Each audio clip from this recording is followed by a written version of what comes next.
महाराज जी, राधे राधे। चरण स्पर्श। महाराज जी, अधिक प्रयास करने के बाद भी सफलता नहीं मिल रही। कुछ लोग बिना प्रयास के भी सफल हो जाते हैं महाराज। नहीं, आप गलत समझ रही हैं। अभी उसका प्रयास भले तुमको बहुत कमजोर दिखाई दे रहा है, लेकिन उसने पूर्व में शुभ कर्म किए हैं। जैसे यहाँ देखा जाता है कि ना वो इतना प्रकाशित हो रहा है, ना उसकी योग्यता है, ना उसका प्रभाव है, पर वो होता चला जा रहा है, अर्थ बढ़ता चला जा रहा है, प्रणाम नमस्कार यश कीर्ति सब, और एक है कि उससे 100 गुना बढ़कर प्रयास कर रहा है, 100 गुना, लेकिन उसको उस रूप में नहीं अवसर मिल रहा है। उसका कारण पूर्व का जो शुभ है वो उसके पीछे लग गया है, उसको उठा रहा है, और जिस दिन वर्तमान का जो हमारा पूर्व का शुभ वो क्षीण हो जाएगा, वो एकदम ऐसे जैसे हाइड्रोजन ने ऐसे प्रकाश किया और एकदम फ्यूज हो गया। अच्छा, अब वो जो प्रयासरत है, बिल्कुल धर्म से चल रहा है, बहुत अच्छी तरह से चल रहा है, प्रकाशित नहीं हो पा रहा, वो उसका जो पूर्व का पाप है, अशुभ है, वो उसका भस्म हो रहा है, वो बाधा पहुंचा रहा है, और बाधा पहुंचाते पहुंचाते नष्ट हो रहा है, और जे ही वो प्रकाशित होगा तब उसका ये मतलब आंतरिक रहस्य है कि शुभ और अशुभ कर्म देखा जाता है ना उतना पढ़े लिखे हैं और ना कोई प्रयास करता है, और बड़ा वैभव, बड़ा सब मतलब बड़ा, तो फिर उसका पुण्य तप पूर्व का वो काम कर रहा है, वर्तमान का नहीं है। आप वर्तमान में जो कर रहे हैं वो सत है, परम कर्तव्य कर रहे हैं, पर आपका प्रकाश नहीं हो रहा क्योंकि आपका पूर्व का अशुभ उसमें बाधा दे रहा है। कई बार हमने बताया है कि विद्यारण्य नाम के बहुत बड़े सन्यासी हुए हैं। हाँ, वेदांत दर्शन की बहुत सुंदर व्याख्या करने वाले महापुरुष हुए। तो ब्राह्मण वंश में उनका जन्म हुआ था, माता पिता अर्थ की अव्यवस्था थी, उनकी सेवा के लिए अर्थ चाहिए था, तो उन्होंने वेद माता गायत्री का अनुष्ठान किया। 24 लाख का एक पुरस्चरण होता है, एक पुरस्चरण किया, कोई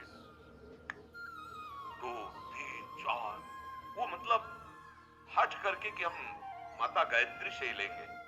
23 पुरस्चरण के 24 लाख के, तब तक माता पिता पधार गए।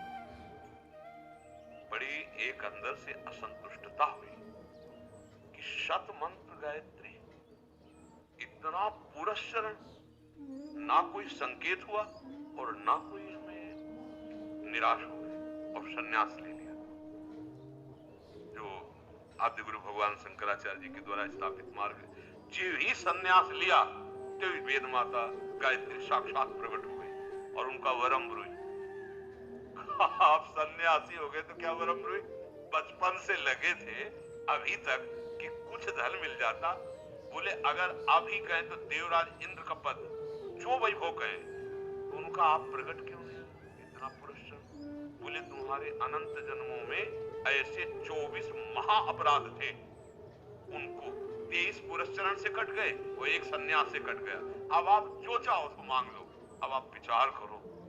हम लोग माला दो माला से प्रारब्ध काट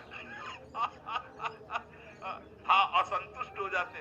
आप विचार करके देखो, रामकृष्ण परमहंस जी, भगवत स्वरूप, गले में कैंसर, आप विचार करके देखो। भाई जी हनुमान प्रसाद पोद्दार जी, आप कितने बड़े महापुरुष, आंखों में कैंसर, कैसे कैसे रोग, जन्म जन्मांतरों का जो हिसाब किताब है भाई, हाँ वो चल, ये दुख सुख आते, इसमें घबराहट नहीं होनी चाहिए। अपने कर्तव्य में, यही भगवान कर्मण्येवाधिकारस्ते मां फलेषु। हम लोग क्या होते हैं, इतने फल में आसक्त होते ना कि अगर अनुकूलता मिल गई तो हर्ष हो गए, इतने हर्षित हो गए, अभिमान में फूले, और प्रतिकूलता होगी तो इतने निराश हो गए कि अब जीना मुश्किल हो गया। इसीलिए हम कहते हैं कि सत्संग सुनो, थोड़ा अध्यात्म ज्ञान तो प्राप्त हो, जिससे जीने की कला आ जाए, बचने की कला आ जाए, दुख सुख से बचने की कला आ जाए। किसका प्रश्न था? क्या भाव है? इनका था कि क्या हमारे ऊपर कृपा नहीं है भगवान की? बस यही, कृपा नहीं, सही बात पूछो तो हमने मूढ़ता का आश्रय ले रखा है। कृपा तो भरपूर है, ये जो हमें मनुष्य शरीर मिला केवल कृपा से हम सबको मिला है। हाँ, कबहू का करी करुणा नर देही, और देत ईश बिनु हेतु सनेही। बस हम अपनी मूढ़ता का त्याग करें। मूढ़ता के त्याग के जो स्वरूप है वो विवेक है, और वो सत्संग से मिलता है। और भगवान की कृपा आपके ऊपर देखो है, सत्संग मिल गया। अगर भगवान की कृपा न होती तो आप यहाँ आ जाते। जब द्रवही दीन दयालु राघो तो साधु संगति पाई। हरि कृपा के बिना मिले नहीं संता। हाँ, अब क्या संशय की मेरे ऊपर हरि कृपा नहीं, मानो देह मिल गया, सत्संग मिल गया, हमको चलने का मार्ग समझ में आ रहा है, आप निराश क्यों? देखो दुख सुख ये दिन रात की तरह द्वंद है, और ये आएंगे, भगवान ने उतार लिया तो उनके भी लीला चरित्र में आए, आज के सत्संग में वर्णन किया है। आप सोचो ना, कोई ऐसा माता पिता है जिसके लाडला पुत्र प्रकट हो रहा हो, हाथकड़ी बेड़ी, घोर राक्षस स्वभाव के पार्षद लगे हुए कंस के, कहीं जरा भी, और पैदा प्रकट कौन हो रहे हैं? स्वयं जगत के पिता ईश्वर महान महिमा में अखिल कोटि ब्रह्मांडों का स्वामी प्रकट हो रहा है। देखो कैसा, आप विचार कर, हम तुम इतना दुख में है क्या? आप प्रभु के पावन चरित्रों को पढ़ करके देखिए, तो दुख सुख का ये क्षेत्र है। अच्छा यहाँ क्या है कि सुख की लेबिल में दुख ही मिलता है, ये ऐसी दुखाल है दुख योनया दुखालय मसासतम। यहाँ जो माया बेच रही है सुख, वो ऐसा समझो कि लेबिल सुख की लगी है, वो माल पूरा दुख का भरा है। दुख योनया, भगवान कह रहे दुखालय मसासतम। आज तक कोई यहाँ का वैभव प्राप्त करके सुखी हुआ हो बताना? सबको अगर किसी को भी सुख मिला है तो भगवान की शरण में। सुखी मीन जह नीर गाथा जिमि हरि शरण एक हुआ। भगवान की शरण होकर इसने नाम जब भगवान का किया और विवेक से दुख आया तो भूला नहीं, सुख आया तो भूला नहीं, वो निकल गया, वो माया बंधन से निकल। तो मुझे लगता है कि थोड़ा सा सत्संग के द्वारा बुद्धि जागृत की जाए। हम हार गए तो निराश ऐसे हो गए कि अब जीना मुश्किल है। हार गए तो क्या हुआ? हमारा कर्तव्य, हमने अभ्यास किया, प्रयास किया, हम 1000 बार प्रयास करेंगे और विजय प्राप्त करेंगे। हर भगवान के हम अंश हैं, हार जाना कोई बड़ी बात तो नहीं। रात नहीं आएगी, रोक ले कोई तपस्वी, कोई भजनानंदी, एक से एक हुए कि भैया दिन ही रहेगा रात नहीं, कोई रोक के दिखावे, क्योंकि बना है। ऐसे ही भारी तपस्या है, लेकिन शरीर में अगर दंड आना है, बोले यहां से गलता लग गया, कीड़े पड़ गए, ये कष्ट, ये द्वंद है, ये प्रकृति के रचे शरीर में आएंगे, भजन का फल है, इनसे अपने आप को बचा लेना। दुख सुख में सम रहकर भगवान के चिंतन के बल से सहते हुए निकल जाना। ऐसा नहीं है कि भजन का फल की रोक दिया, किसी भी का जहां यहाँ जन्म हुआ है वो फिर ये द्वंद चलते दिखाई देते हैं बाहर, वो अपने अंदर से अपने आप को बचा लेता है, अपने स्वरूप में स्थित होकर। बाहर ऐसा नहीं है।